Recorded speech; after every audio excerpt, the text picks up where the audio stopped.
이는 우리 하나님의 긍휼로 인함이라. 이로써 돋는 해가 위로부터 우리에게 임하여 어둠과 죽음의 그늘에 앉은 자에게 비치고 우리 발을 평강의 길로 인도하시리로다 하니라. 아멘. 여러분, 이 말씀은 세례 요한에 대한 예언입니다. 그리고 세례 요한은 예수님의 사역을 앞서 준비한 사람입니다. 죄 사함으로 구원하여 주시는 예수님을 드러내는 사람, 그 역할을 받은 사람이 이 세례 요한이라는 것입니다. 그리고 여기엔 우리가 주목해야 할 표현이 있습니다. 바로 무엇입니까? 하나님의 긍휼로 인한 돋는 해가 위로부터 임하여 어둠과 죽음의 그늘에 앉은 자에게 비치고 우리 발을 평강의 길로 인도하시리로다 라는 표현입니다. 여러분, 이것은 우리에게 무엇을 얘기해 줄까요? 예수님이 빛이시라는 사실을 말해줍니다. 즉 하나님의 긍휼, 돋는 해와 같은 빛, 어둠과 죽음의 그늘을 물리치시고 그 어둠 속에 쭈그려 앉은 우리를 따스하게 밝히시며 가야 할 길, 곧 평강의 길로 인도하시는 분이 바로 예수이시라는 진리의 복음의 말씀을 우리에게 증거한다라는 거예요. 그런데 여러분, 이것이 어둠과 어떠한 상관관계이길래 제가 여러분께 말씀드리는 것일까요? 여러분, 어둠이란 하나님의 부재인 줄 기억하시길 바랍니다. 여러분, 어둠이란 구원의 예수님의 부재인 줄 기억하시길 바랍니다.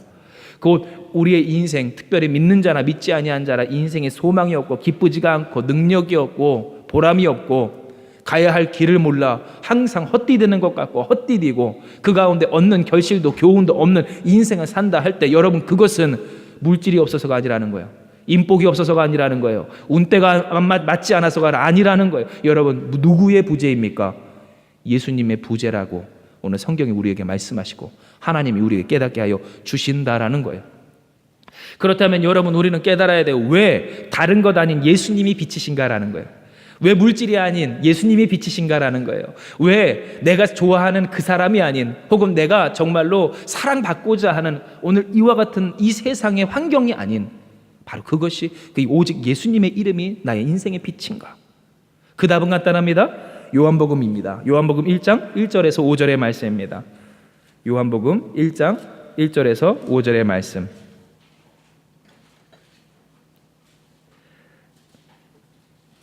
요한복음 1장 1절에서 5절입니다. 다 찾으셨으면 우리 같이 봉독합니다. 요한복음 1장 1절에서 5절입니다. 시작. 태초에 말씀이 계시니라. 이 말씀이 하나님과 함께 계셨으니 이 말씀은 곧 하나님이시라. 그가 태초에 하나님과 함께 계셨고 만물이 그로 말미암아 지은 바 되었으니 지은 것이 하나도 그가 없이는 된 것이 없느니라. 그 안에 생명이 있었으니 이 생명은 사람들의 빛이라. 빛이 어둠에 비치되 어둠이 깨닫지 못하더라. 아멘. 그래요. 성경이 증언하는 바 하나님은 세상을 말씀으로 창조하십니다. 그리고 여기서 태초부터 계신 하나님의 말씀, 곧 하나님이신 이 말씀은 바로 예수 그리스도이십니다. 그런데 이 말씀을 통해 우리가 깨닫는 바, 우리는 예수님, 곧 하나님의 말씀이신, 또한 하나님이신 그 예수님을 통하여 지어진 자들임을 깨달을 때 성경은 증언하길 이 말씀이신 예수가 우리의 무엇이라 이야기합니까? 그 안에 생명이요 이 생명은 사람들의 빛이라는 고백으로 예수님이 우리의 뭐래요? 생명이요. 예수님이 우리의 누구시래? 무엇이시래요? 빛이라는 사실을 우리에게 깨닫게 하여 준다라는 거예요. 그런데 이와 같은 사실은 예수님이 직접 하신 말씀에도 드러나는 바입니다. 왜냐하면 요한복음 8장 12절의 말씀, 요한복음 8장 12절의 말씀을 같이 봉독합니다. 요한복음 8장 12절.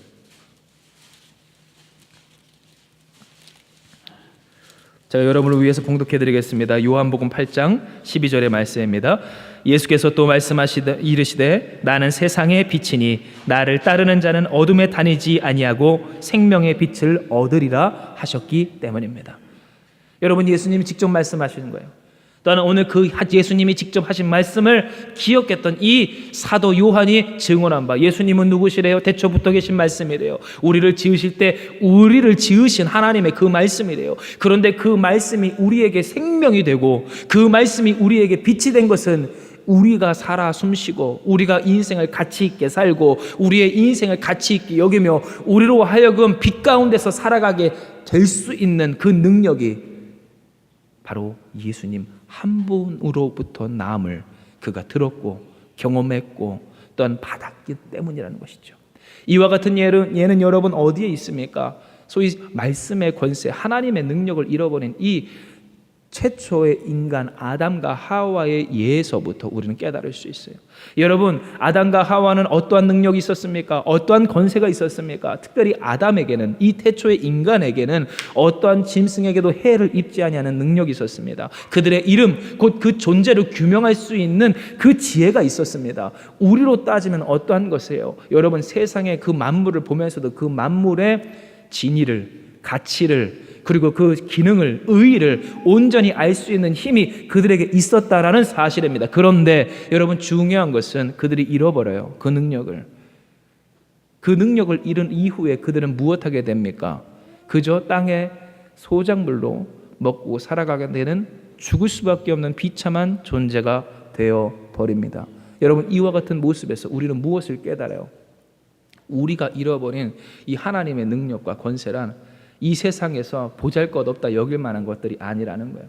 쉽게 얘기해, 여러분, 이 세상을 살 때 얼마나 많은 문제들이 있습니까? 그런데 여러분, 그 문제가 우리에게 진짜 문제 될 때는 언제일까요? 문제의 해결 방안이 보이지 않을 때가 아니셨어요?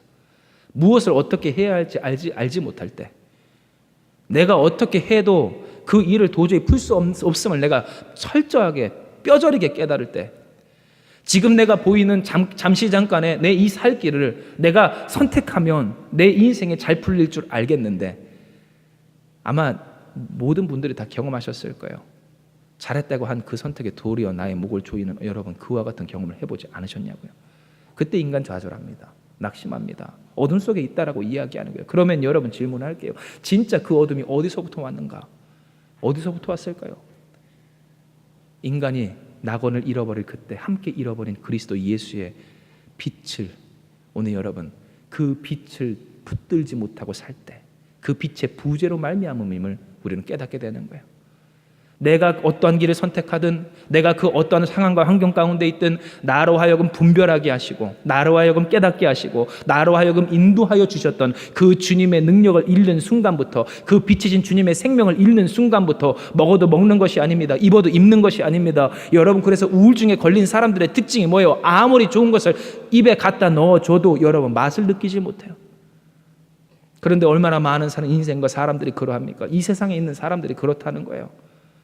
이전보다도 혹은 세상의 다른 사람들보다도 훨씬 더 나은 형편 가운데 살아감에도 불구하고 끊임없이 자신을 비하하고 다른 사람과 비교하고 그 인생을 저주하고 원망하며 무엇합니까? 이생 살기를, 그치기를 사모하는 오직 그 한 가지 이유만으로 사는 사람들을 우리는 보게 되더라라는 것입니다. 그러므로 여러분, 오늘 이 시간 우리가 이 성경을 통해서 깨닫는 바, 예수님을 믿는 사람이야말로 어떤 사람이에요? 바로 빛을 얻은 사람이라는 것을 깨닫게 돼요. 즉, 예수님이야말로 우리의 인생 가운데 있는 어둠을 내쫓으시는 분이요, 그 예수님이 있을 때에만이 우리의 인생을 무감각하게 하고 무분별하게 하고 넘어지게 하고 엎어지게 하는, 헤매게 하는 그 어둠을 쫓아낼 수 있는 그 능력 있는 사람임을 우리는 깨닫게 되는 것입니다. 그러므로 이 내용을 통해 우리는 오늘 본문인 요한일서 2장의 내용을 깊이 이해하게 돼요. 왜냐하면 본문은 이 빛과 어둠의 상관관계를 예수님이 아닌 다른 것에서 이해하고자 한 사람들에게 주어진 말씀이었기 때문입니다. 여러분, 아시는 바와 같이 요한일서에 있는 이 말씀의 배경은요, 로마 황제 도미티아누스 황제의 때에 기록된 초대교회로 보내진 사도 요한의 편지입니다. 그런데 여러분, 이 도미티아누스 황제가 대단한 황제였지만, 그러나 기독교인들에게는 적어도 그러하지 않았던 것은 이 사람의 박해는 네로 황제의 곱절이었어요.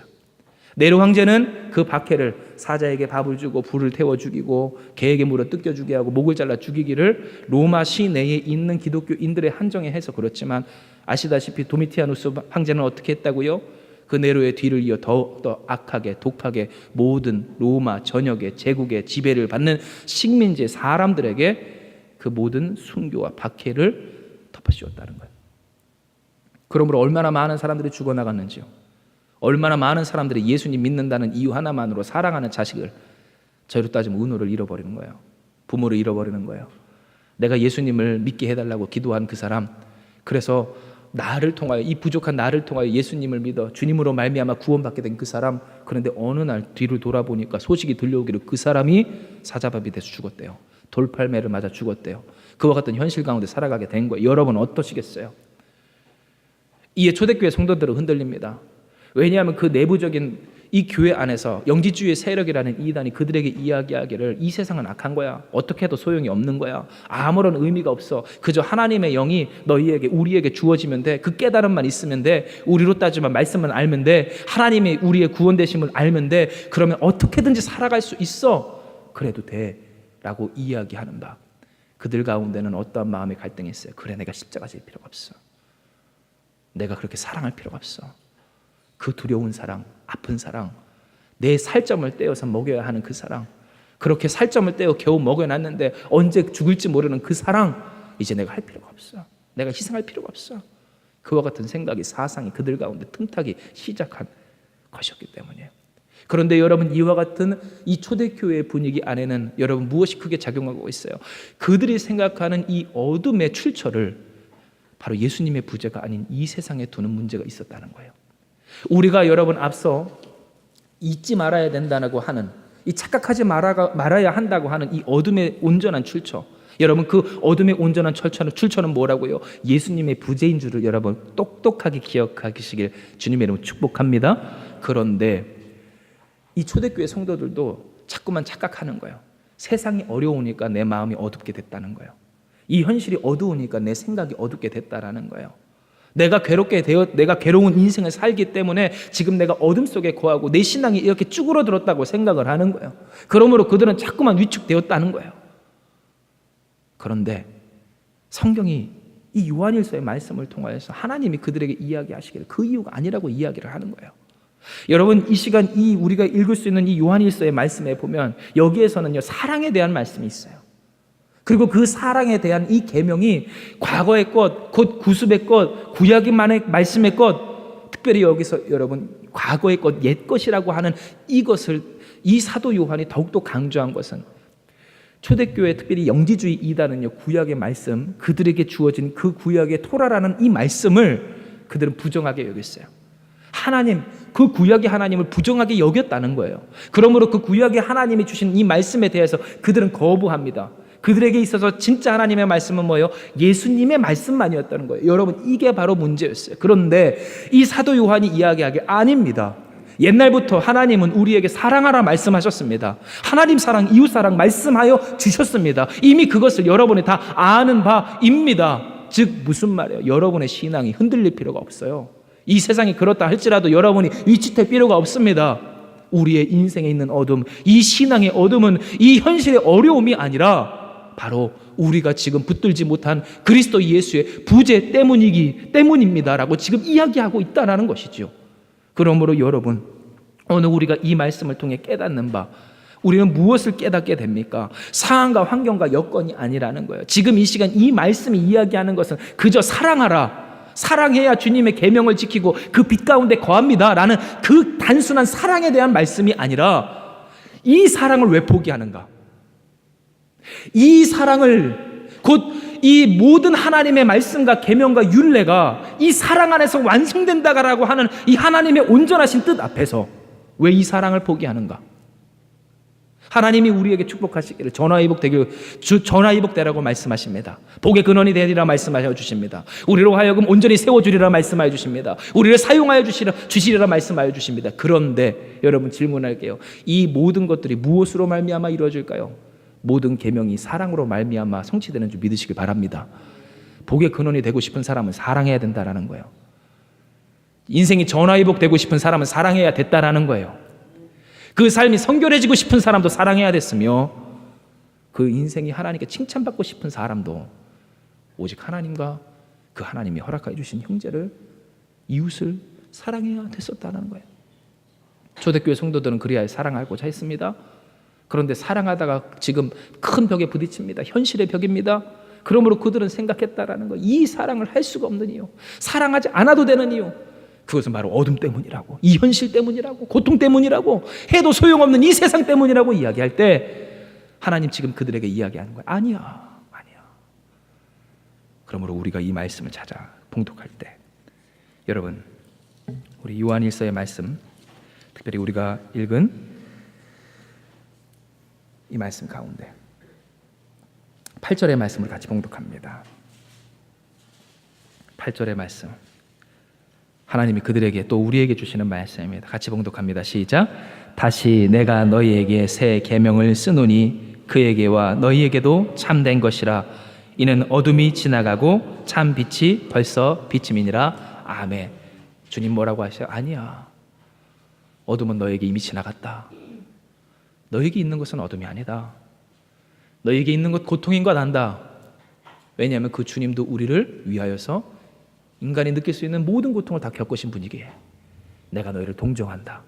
내가 너희의 아픔을 안다. 내가 너희의 슬픔을 안다. 내가 너희의 감정을 안다. 생각을 안다. 그러나 그것이 고통이 아닌 것도 너희가 알아야 하노라 말씀해 주시는 거예요. 왜요? 빛은 누구시라고요? 예수 그리스도라고요. 어둠이 어디서 온다고요? 그 예수 그리스도의 부재에서 오지 현실에서 오는 것이 아님을 주님께서 그들에게 이야기하고 계시다라는 거예요. 그러므로 사랑하는 여러분, 오늘 이 시간 우리는 사모해야 합니다. 대강절 빛으로 오신 그리스도 예수를 사모하며 소망하며 기다리는 우리에게 있어 여러분, 빛이신 예수님을 사모하는 여러분 되시길 주님의 이름으로 축복합니다. 그러면 여러분, 우리가 어떻게 하면 이 빛 가운데 거할 수 있을까요? 이미 우리에 있는 이 어둠이 절망과 낙심과 핑계와 원망과 이 세상의 정욕과 또한 이 세상에 대한 미련과 이 헛된 착각의 어둠을 다 몰아내신 그리스도 예수의 빛 가운데 어떻게 거하며 살 수 있을까 할 때, 빛이 비추어진 사람, 그 빛의 가치를 아는 사람만이 할 수 있는 일을 여러분 하시길 주님의 이름으로 축복합니다. 여러분, 그게 뭘까요? 바로 사랑이에요. 사랑하세요. 사랑합시다. 왜입니까? 여기서 사랑이란 뭐예요? 하나님 사랑, 이웃 사랑이에요. 그런데 여러분, 누가 하나님을 사랑할까요? 하나님은 빛이시에요. 그런데 여러분, 그 빛을 누리지 못한 사람은요, 그 빛이 눈부시기만 해요. 싫어요. 어둠 속에 있을 때는 제가 여러분 잘 아는 게 뭔 줄 아세요? 밥 먹다가 흘리는 거예요, 가슴팍에. 그래서 예전에 대학생 때, 지금도 선명하게 기억이 나요. 하얀색 티를 입고 갔는데요, 몇 번 들었죠? 돈가스 먹다가 입에 구멍이 났는지, 먹는 것도 좋아하면서 잘 받아 먹어야 되잖아요. 돈가스를 먹다가 입에 툭 하고 걸려서 빨리 먹으려고 그러는 거예요. 그러니까 빨리 먹다가 돈가스가 튕겨가지고 여기 지금 이 가슴팍으로 떼구르르 굴러서 멋있게 돈가스 국물 자국이 쫙. 그런데 그게 아침 먹는 거였어요, 제가. 그러니까 그날은 저녁까지 수업이 있었는데 아주 멋들어진 패션을 가지고 이렇게 학교를 거닐며, 저희 학교는 굉장히 넓거든요. 그 종합관이라는 건물 앞에서 한 10분만 있으면 전교생을 다 만납니다. 그곳에서 주여 어찌나 창피하던지. 그러니까 이제 어둠 속으로, 이제 정말로 어둠 속을 찾아다니는 그런 인생이 된 거예요. 어떻게 가릴 수 있을까? 여러분, 빛이 비치면요 죄가 드러나요. 하나님의 말씀은요 좌우의 날성검과 같아서 오늘 우리의 모든 치부를 다 드러내시는 줄 믿으시기 바랍니다. 그러므로 말씀이신 주님, 그 빛이신 하나님이 우리에게 비춰질 때 우리는 싫어요. 인정하기 싫어요. 받아들이기 싫어요. 만나기 싫다라는 거, 부르기 싫어요. 왜냐하면 주님 앞에 우리의 소원 가지고 기도할 때 주님 뭐라고 하세요? 회개해라고 이야기하시거든요. 그러니 어찌 그 주님이 좋아요. 그런데 거꾸로 그 주님을 사모하는 사람이 있어요. 누가 그럴까요? 그럼에도 불구하고 그 주님으로 말미암아 고침받고 싶은 사람인 줄 믿습니다. 하나님, 그래요. 내가 문제 있어요. 내가 잘못했어요. 내가 잘못돼 있어요. 내가 병들었습니다. 그러나 그 주님이 나를 고치실 줄도 믿사오니 주님 나를 고쳐주시옵소서. 그 하나님을 부르는 사람만이, 그 하나님께 고침받고자 하는 사람만이, 이 빛을 사모하는 사람만이 하나님을 사랑할 수 있다라는 거예요. 하나님을 사랑하는 여러분 되시기 바랍니다. 여러분 누구예요? 우리는 누굽니까? 그 빛을 이미 누린 사람들이에요. 그 빛의 가치를 이미 아는 사람이에요. 잠시 잠깐 세상의 근심과 염려 때문에 이 빛의 가치를 까먹을 수 있고 잊힐 수 있어도 한번 따라합시다. 주님이 나를 사랑하십니다. 여러분, 그 주님의 사랑을, 그 빛을 느낀 사람이 바로 오늘 우리인 줄 믿으시기 바랍니다. 주님 사랑하기 원해요. 둘째, 여러분 이웃을 사랑하세요. 왜요? 이웃 사랑은 누구만 해요? 이웃사랑은 하나님 곧 주님의 든든한 사랑을 신뢰하는 사람만 두려움 없이 할 수 있기 때문이에요. 여러분, 여기서 이웃사랑이란 어떤 사랑이에요? 내가 할 수 있는 그 여유 가운데서 정말로 남아서 주는 게 사랑이 아닙니다. 그거는요 그저 호의에 불과하지 않아요. 그러나 주님이 말씀하시는 사랑은 어떤 사랑이에요? 나를 내어주는 사랑인 줄 믿습니다. 나의 살을 뜯어서 그에게 먹이는 사랑이에요. 그래서 여러분, 그 사랑을 기억할 때, 성만찬 예식을 할 때 항상 그것을 기억하세요. 이것은 주님의 몸입니다 하며 이 몸을 찢어서 여러분한테 분급을 할 때, 여러분이 그것을 받아 먹을 때 그 의미가 무엇이겠어요? 사랑이라는 거예요. 그리스도의 사랑. 나의 살, 곧 그리스도의 살을 뜯어 나에게 먹이신 것과 같이 오늘 우리도 뜯겨져야 하리라. 나의 살이, 나의 마음이, 나의 인생이, 나의 시간이, 나의 수고가 뜯겨 그의 입에 들어가야 하리라. 그리하면 하나님 책임져 주시리라. 그런데 여러분, 이와 같은 일이 얼마나 고통스러워요. 너무 힘들어요. 이 세상 가운데서 나 인생과 나의 가정만 챙겨 살기도 참 벅찬 것이 사실이에요. 그러니 여러분, 얼마만큼의 물질이 있어야 우리가 이 사랑할 수 있을까요? 얼마만큼의 상황과 환경이 우리에게 보장돼 있어야 우리가 이 사랑할 수 있을까요? 그러나 예수님을 믿는 사람에겐 주님이 주시는 전능한 능력이 있는 줄 믿습니다. 그 능력을 신뢰하며 우리는 사랑할 수 있다라는 거예요. 아니, 이 세상에 있는 다른 어떤 것이 주어져도 주님이 없으면 사랑할 수가 없다라는 거예요. 그러므로 여러분, 오늘 이 시간 우리가 이 예수님을, 곧 빛이신 주님을 만난 사람만이 할 수 있는 이 일에 여러분 동참하며 참여하는 자들 주님의 이름으로 간절히 소망하고 축복합니다.